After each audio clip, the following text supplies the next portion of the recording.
Hello everyone, welcome to The Old Man and the Read. My name is Jerry. Today I'm going to discuss the books I've read by Doris Lessing. Doris Lessing was born in 1919 and died in 2013. She was actually born in Iran and lived there until 1925, so she was about 6. And then her family moved to Rhodesia, where she grew up, and in 1949 she then moved to London, England, and that's where her career really started taking off, was when she had moved to London.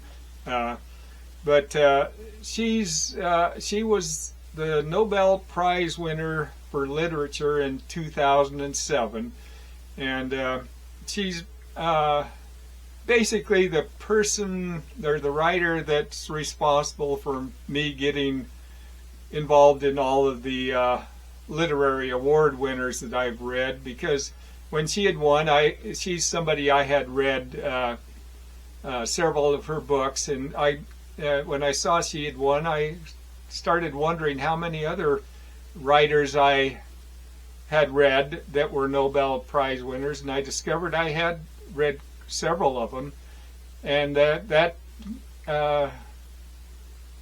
sent me on a little bit of a quest. I decided I would try to read at least one book by each of the Nobel Prize winners, and eventually I had done that, and it just evolved into going on to other literary awards, and eventually I read just about a lot of the major literary award winners. But anyway, Doris Lessing wrote some very complex and multi-layered books, so I'll try to do a little bit of a discussion, but my short little synopses probably aren't going to do justice to a lot of what she wrote, but I'll give it a try. The first book I have that she published was The Grass is Singing, and this was published in 1950.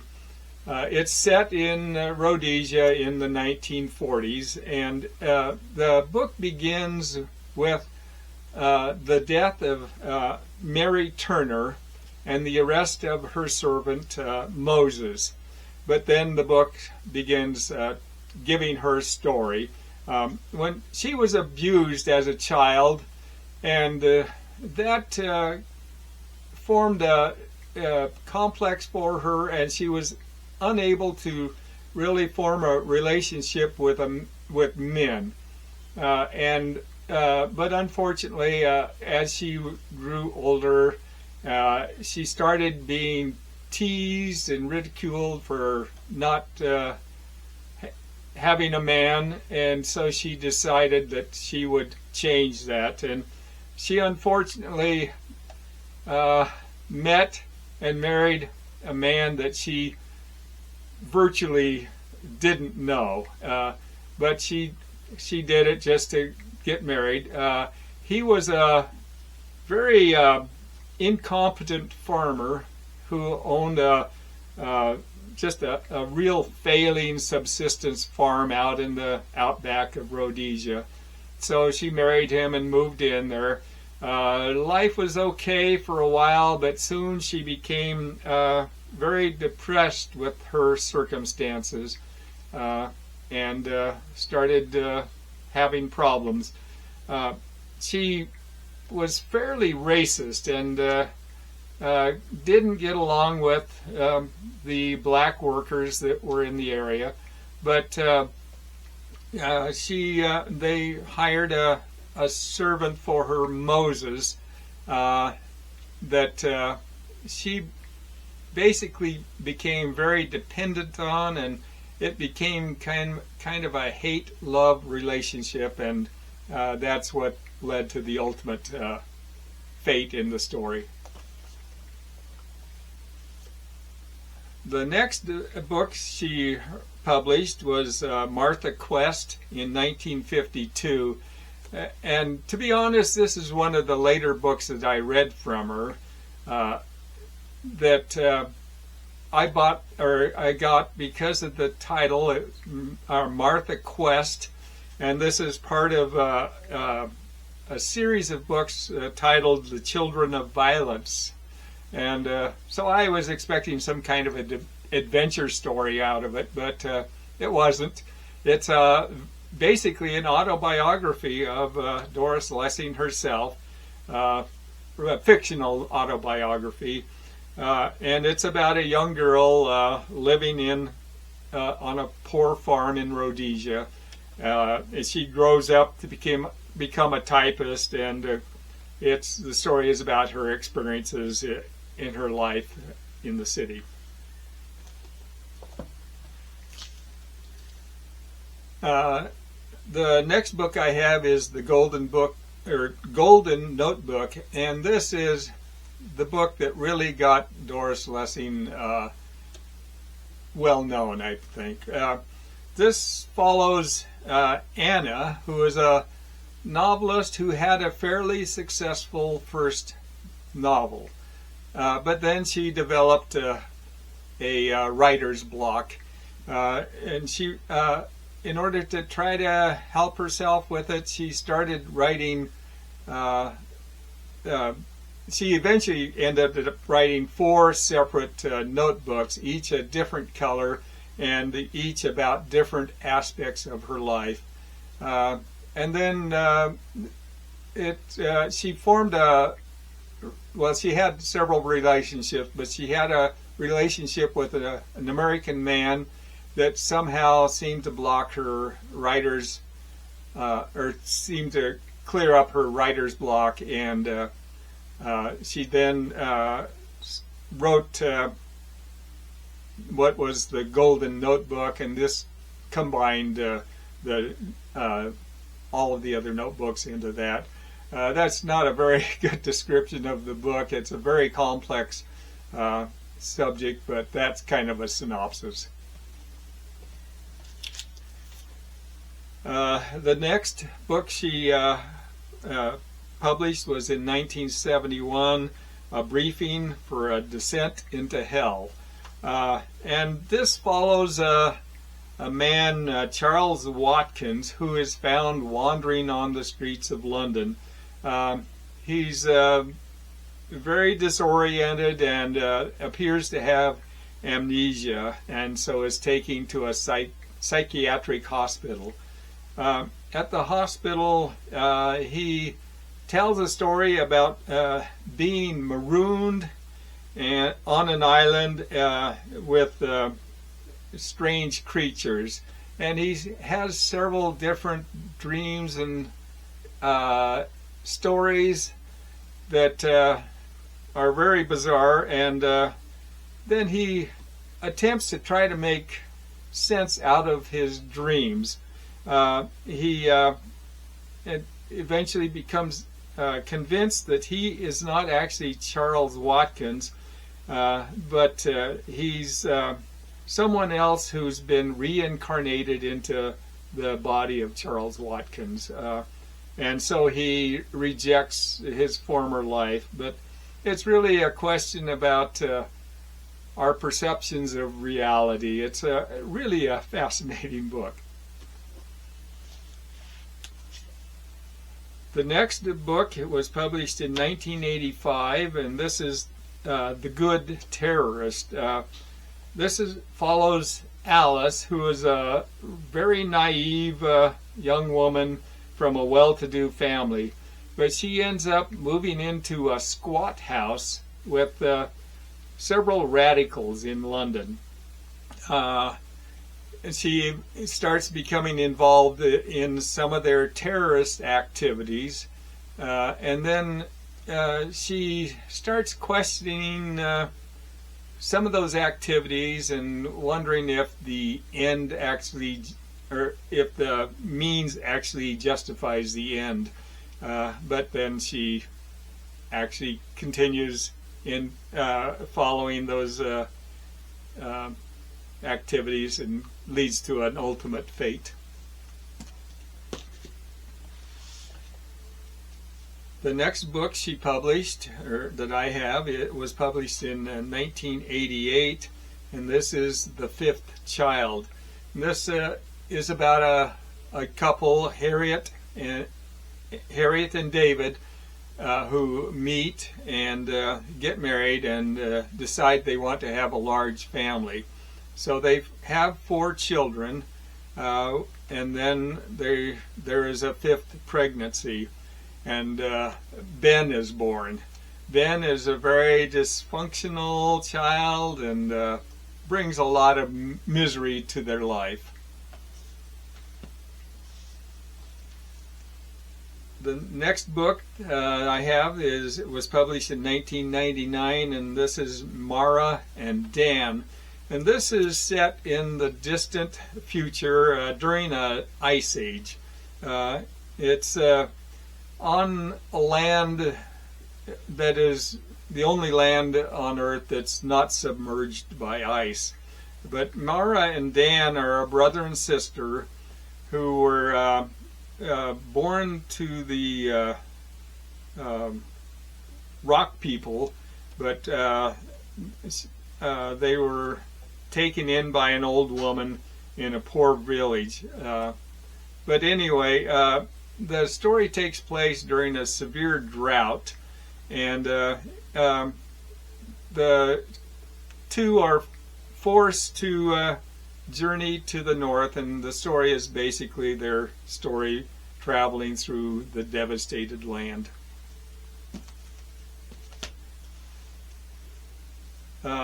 Next book I have was a book published in 2007, The Cleft, and this is about an ancient Roman historian who is telling the story of human creation. And the story goes that in the beginning there were only females who reproduced asexually. But then, and there was harmony and peace in the world. But then a male was born. The women considered him to be a monster, and so they put the baby out to be out in the, left to die, basically. Then, but unfortunately, more and more males began appearing, being born, and each of them was left out to die, but eagles began picking them up and flying them to an isolated area where deer fed them, and so there was a colony of males that developed. Then a woman accidentally wandered into their territory and was raped, and this began the mixing of the 2 groups. The next books I have are Doris Lessing. The first is African Stories, and this is stories mostly about colonialism and white families with farms in Africa. And about their farm hands. But a couple of the stories I thought I liked. One was Hunger, and this is about a man who goes into the city and he follows basically a very disastrous path. The next is Ant Heap, and this is a story about a white and a black boy who grow up considering themselves brothers. Next is a short book, short story compilation, The Story of a Non-Marrying Man. And this is 13 short stories. One of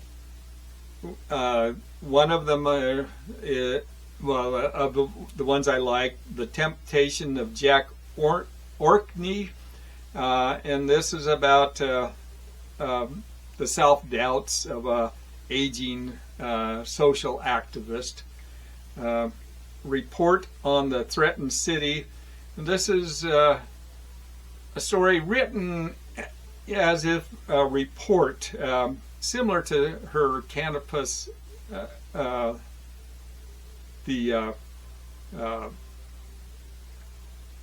Canopus in Argus series. But anyway, this is about attempts to contact an alien people. And then the title story, The Non-Marrying Man, is about an old man who has rejected white society.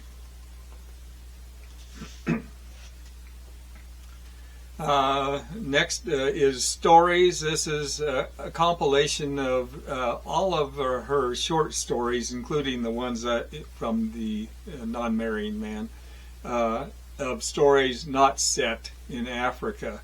But a couple of them I thought that were good were Through the Tunnel. This is about a young boy who finds an underwater tunnel in a cove in the ocean. And another is An Old Woman and Her Cat, and this is basically about an old homeless woman who has a cat. And the next 5 books I have are from her science fiction series, The Canopus of Argos. And the first one is Shikasta. This was published in 1979. And this is written as if they're reports from a emissary to Shikasta from Canopus. And it's this is a planet known as Earth by its inhabitants. But the planet is under the control of 3 galactic empires, Canopus, Sirius, and Pituria. But the emissary, Johar, visits periodically and becomes more and more concerned with the direction that the inhabitants are going. The next book in the series was published in 1980, The Marriage Between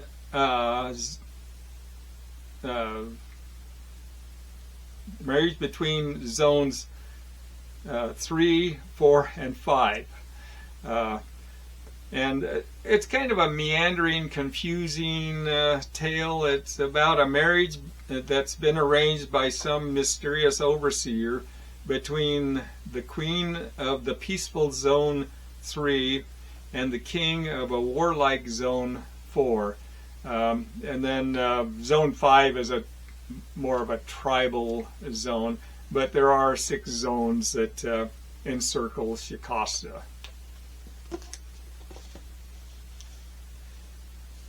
The next book in the series, published in 1980, is The Syrian Experiment. And this is more of a follow-up to the first Shikasta, and it's told from the Syrian perspective. But it's about a war, after a war that Canopus had with Sirius, and they both agree to control, share control of the planets. Shikasta, Sirius calls it Rohinda. But so Canopus is actually a more advanced empire, and they're waiting patiently for Sirius to catch up with their efforts to try to guide the evolution of civilization. Next book in the series is The Making of the Representative of Planet 8. And Planet 8 is a small planet that's under the control of Canopus. And it's a warm temperature planet, but Canopus instructs the people to construct a wall around the planet and have everybody move to the south. Then that creates an ice age, and it's about the planet slowly being engulfed in ice and the bleak fate of the inhabitants. The last book I have is The Sentimental Agents of the Volian Empire, and this is told through a series of communications, and The Volian Empire is located on the very outer edges of our galaxy, but they began colonizing planets that are beyond their boundary. This creates tensions, but Canopus is a far superior militarily empire, and they're not threatened, but Sirius is smaller and become more concerned with the incursions, and they conduct a war over one of the planets. So those are the books I read by Doris Lessing. Some of them are very complex with lots of meaning to them, but and so my descriptions weren't really adequate to describe them, but that's what I've read.